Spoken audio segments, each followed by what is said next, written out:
Un día del año 1822, el mes de agosto de 1822, era ministro de gobierno don Bernardino Rivadavia.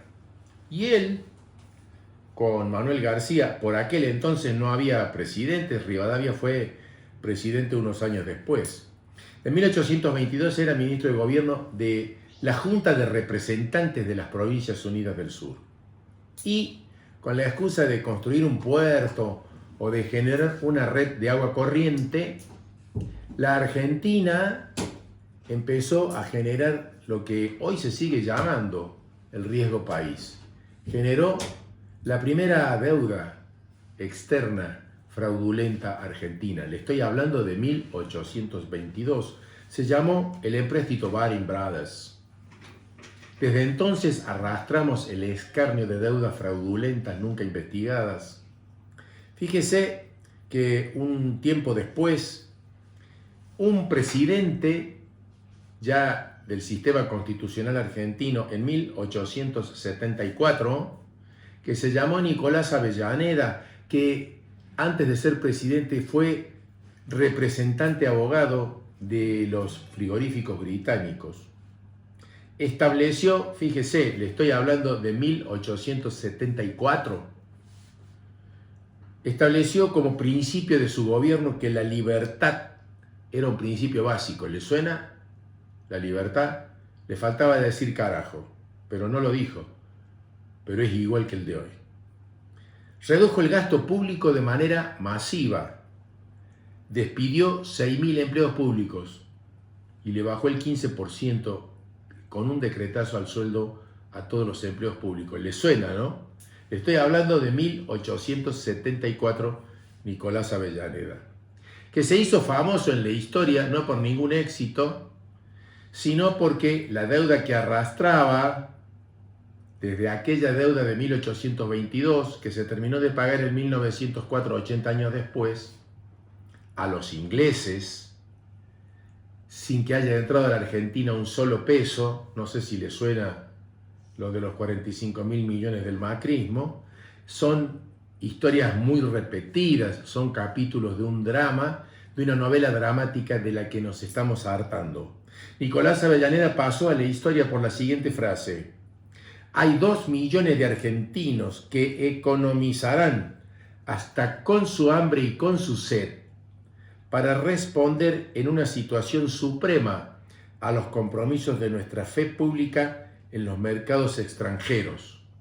Las deudas se honran. Hoy voy a honrar la deuda de los argentinos, dijo Avellaneda. Muchos años después, un patriota de verdad que dedicó su vida hasta el último día en que murió, que se llamó Alejandro Olmos, investigó la fraudulenta deuda externa de la Argentina y promovía que no se pagara, todo lo contrario, que se juzgara por traición a la patria a los que habían contraído esa deuda.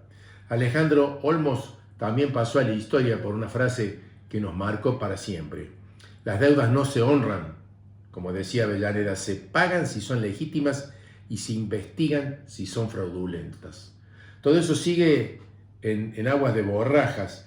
Vinimos para acá y vemos que en el año 2022, en marzo del 2022, el gobierno albertista, kirchnerista o como usted le quiera llamar, terminó convalidando por un acuerdo de expurio del Congreso que llamó Acuerdo para el Refinanciamiento de la Deuda Externa y el FMI y el Fondo Monetario Internacional, convalidó los 45.000 millones de dólares de fraude, del más grande fraude de la historia de las deudas públicas de todos los países del mundo, que contrajo el macrismo en el 2018 para su campaña política, que terminara perdiendo y que después confesara que le fue entregada a los bancos que habían fugado las divisas.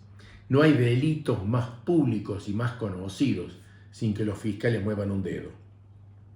Hoy parecería una repetición dramática de la historia desde 1822 hasta hoy. Hoy el gobierno libertario del personaje que oficia de presidente anuncia que va a tomar 2.700 millones de dólares de deuda de bancos privados. Anote JP Morgan norteamericano, el Deutsche Bank, entre otros, todos bancos de los cuales el actual ministro Luis Toto Caputo y el actual presidente del Banco Central, el señor Bausili, han sido ejecutivos y general manager de las regionales latinoamericanas de ambos bancos. Han ingresado 15.000 millones de dólares del blanqueo de capitales, cuyos archivos se aprestan a incinerar para que nunca se pueda saber quiénes son los que blanquearon dinero oscuro, vaya a saber que viene de qué lugar, de qué dramas, de qué delitos, de qué genocidios. 15.000 millones de dólares que ingresaron. Por lo tanto, han aumentado las reservas del Banco Central en 11.000 millones de dólares. Y todo eso es ni para usted, ni para mí, ni para el ama de casa, ni para la jubilada, ni para el desempleado, ni para el rapimoto que se alegra porque bajó el riesgo país. Los 15.000 millones de dólares son para que en el mes de marzo de 2025 la Argentina, como lo hizo en 1822, como lo hizo en 1874, como lo hizo en el 2022 con Alberto Fernández, pague 15.000 millones de dólares de intereses de la deuda fraudulenta al Fondo Monetario Internacional. Y los titulares de los diarios en esta semana nos han atosigado: bajó el riesgo país, bajó el riesgo país. Y el inadvertido joven que se vanagloriaba de que bajara el riesgo país no supo responderme cuando yo le dije: ¿y a vos en qué te beneficia? Pues no tiene la menor idea. Entonces se me ocurrió explicar que el riesgo país, contrariamente a lo que se piensa cuando baja, no es que nos estamos beneficiando, todo lo contrario, nos están jodiendo de nuevo, para decírselo claramente. Para eso tenemos que saber qué es el riesgo país. Porque dice, ¿quién mide el riesgo país?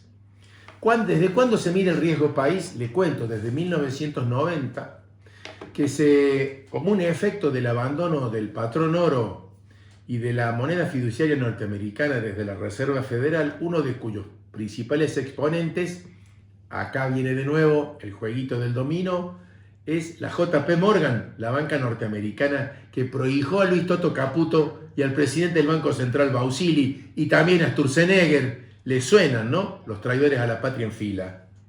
Bueno, la JP Morgan es un banco que hace un análisis comparativo de lo que tienen que pagar los países en tasas de interés por sus bonos de deuda externa comparado con la tasa de interés que paga la Reserva Federal Norteamericana, a la que se considera estable. Entonces, ¿cuándo baja el riesgo país? Bueno, baja cuando pasan estas cosas que le acabo de decir. Nos vamos a endeudar en 2.700 millones de dólares más.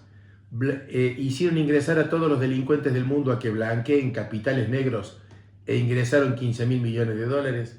Aumentaron las reservas y nos achican el bolsillo a todos nosotros. No le pagan a los jubilados, no aumentan las universidades, no aumentan el sistema docente, la salud pública no, los enfermos oncológicos que esperen, despiden gente de la administración pública, le dan aumentos indiscriminados a los combustibles, a las tarifas, a los servicios y a los monopolistas de alimentos.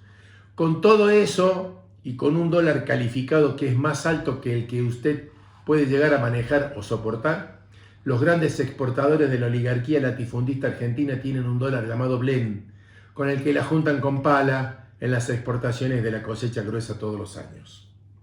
Entonces, como se ha mandado 5.000 millones de dólares en oro al Banco de Inglaterra, ahora nos van a dar préstamos. Y los usureros acreedores están seguros que sí o sí van a cobrar, porque el gobierno vendepatria, traidor, hijo de puta de la Argentina, les está haciendo el trabajo de juntarnos la cabeza a todos, de achicarnos el presupuesto y de hambrearnos a nosotros para que ellos cobren. Por eso baja el riesgo país. ¿Quién mide el riesgo país? La JP Morgan. Los que nos van a dar el crédito. ¿Cómo no van a hacer figurar que baja el riesgo país? No baja el riesgo del país. El riesgo del país aumenta con la miseria, la pobreza, el desempleo, la exclusión, los despidos, los jubilados que no pueden llegar a fin de mes y los chicos que se van a dormir sin comer. Por eso baja el riesgo país, no baja el riesgo país, baja el riesgo de los usureros que se aseguran que van a cobrar. No seas tonto, no seas imbécil, despertá de la estupidez y de la ingenuidad, de que cuando baja el riesgo país mejoramos, todo lo contrario, baja el riesgo para los usureros que se aseguraron la parte del león. Baja el riesgo de los usureros porque otra vez hay un gobierno dispuesto a ahorrar sobre el hambre y la sed de los argentinos para que los multimillonarios la sigan juntando. Son traidores a la nación, no habrá piedad para los traidores a la nación. Patria o muerte.